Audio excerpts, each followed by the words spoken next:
course, the battery dies in my GoPro. I don't know how far you saw, but I basically dug this whole side out.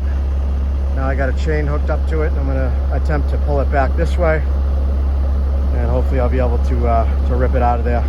It actually worked in my favor to have that leverage. Let's see what we get here. Try to prop you up on the phone,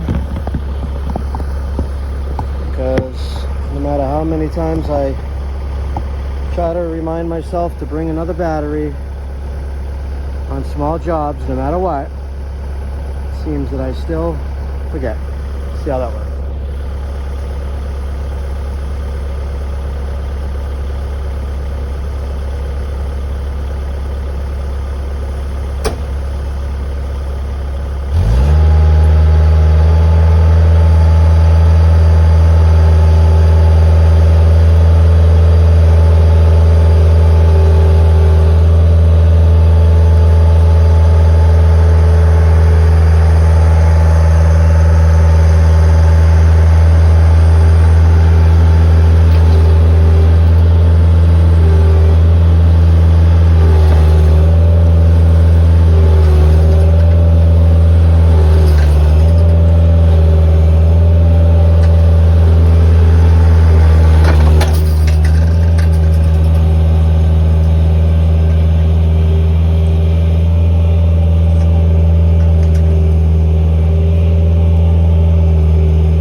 Alright, got it pretty loose.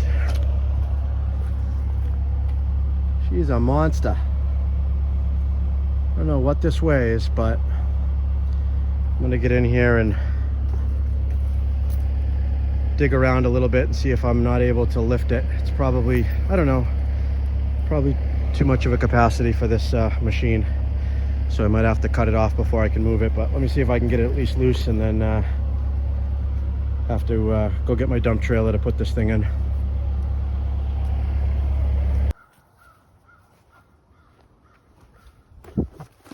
All right, since I need a saw, this is too heavy to lift. I am able to move it around, and I wiggled it around without a problem. Got it all loose, so it's ready to come out, which will be perfect. Pretty good size stump to pull up with my grapple. It's just the added weight of all that extra wood is just too much. So probably could take off maybe 5 or 6 feet, and it would be it'd be light enough for it. I'd be able to move it, but it's just a little bit over the top. So I'm gonna have to come back on another day. It's already 4:30. It's gonna be dark soon. By the time I go to the shop and get a saw, it'll be dark. So finish this up tomorrow, and I'll get a saw, and we'll go ahead and chop that into a nice chunk there, and then go ahead and pull the rest of that stump out. Then we'll grab the bucket, fill this hole in, smooth it all out nice, and then we'll got plenty of rich loam to work with here. So we'll do a nice little raking and reseed this area, and it'll look like we were never here. Just wanted to mention the minimal damage or the lack of any damage. This is where we drove through with the machine. Can barely see, and the ground is pretty soft right now. Can barely see a little bit of an imprint from the tracks, but barely at all. So we were able to keep all the damage contained to that nice little corner of the yard, which should be a real easy repair when we're all done. So that's why it's nice having that track machine. We're able to drive right over lawns and be able to take care of things in people's yards without having to set up all kinds of boards and all that mess. So